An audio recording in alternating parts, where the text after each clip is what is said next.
இந்த கேஜிஎஃப்ல சொல்லுவான் இல்லைங்களா, இவன்ட்ட இருக்கிறது தங்க டப்பா, தங்க உண்டியல்னே தெரியாம தகர உண்டியல் நினைச்சு பிச்சை எடுத்துக்கிட்டு இருக்கான்ற மாதிரி இறைவனை நம்ம வந்து வச்சு பிச்சை எடுத்துக்கிட்டு இருக்கோம்.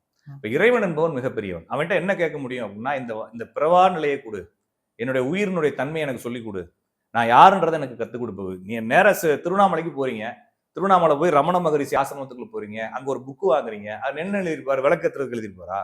இல்ல, என்ன எழுதியிருப்பாருன்னா, அவருடைய எந்த புத்தகத்தை எடுத்து பார்த்தாலும் நான் யாருன்றதை கண்டுபிடின்னு தான் எழுதிக்கிறார். ஓகே.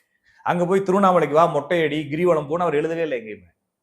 நீங்க அங்க மட்டும் இல்ல, அடுத்த ஆசிரமம் போங்க, அடுத்த ஆசிரமம், நீங்க 18 கிலோமீட்டர்ல எந்த ஆசிரமத்துக்குள்ள போனாலும் அந்த இதுல இருந்து கூட ஞானிகள் என்ன எழுதியிருப்பாங்க, நம்ம ஏன்டா பிறந்தோம் கேள்றா, உனக்குள்ளே கேள்றான்னு எழுதிக்கிறாங்க இல்லைங்களா? சித்தர்களோட வழிபாடே அப்படித்தான். அப்ப சித்தர்கள் தானே கடவுளை நம்மளுக்கு அறிமுகப்படுத்துறாங்க. உண்மை. அப்ப முருகன் கோவில் போகர் வந்து சித்தர் வடிவத்துல வந்து பழனி மலையில வந்து சிலையை வடிவமைச்சு வச்சிருக்காரு. அவர் சித்தரா இருந்து உறுதி பண்ணிருக்காரு. நீங்க பழனி மலைக்கு எதுக்கு போறீங்க? முருகன் வழிபட. எதுக்கு போறீங்க வழிபடுறதுக்கு? முருகன் இருக்கிறதால இல்லைங்க, நான் சொல்றது வழிபாடுகள். வழிபாடு என்பது நன்றி உணர்வு. ஓகே. நான் வந்து ரிஷிகேஷ்ல ஒரு மாதா, கீதா மாதான்ற கோயிலுக்கு போறேன். அங்க வந்து அவங்க பெரியவங்க, அவங்ககிட்ட உட்காந்து உபதேசம் கேட்கிறோம். அவங்க என்ன சொல்றாங்கன்னா, மூச்சை உள்ளே இழுக்கும் பொழுது உனக்கு நினைவு இருக்கிறதான்னு கேட்கறாங்க. என்ன நினைவு? நம்ம உயிரோட தான் இருக்கிறோம். ஆமா. இதுக்கு எவ்வளவு நன்றி சொல்லணும் இறைவனுக்கு. கண்டிப்பா. எத்தனை பேர் செத்து போயிட்டான், எத்தனை கோடி வருஷமா, நான் இது வரைக்கும் உயிரோட இருக்கேன்ல, அதுக்கு ஒரு நன்றி.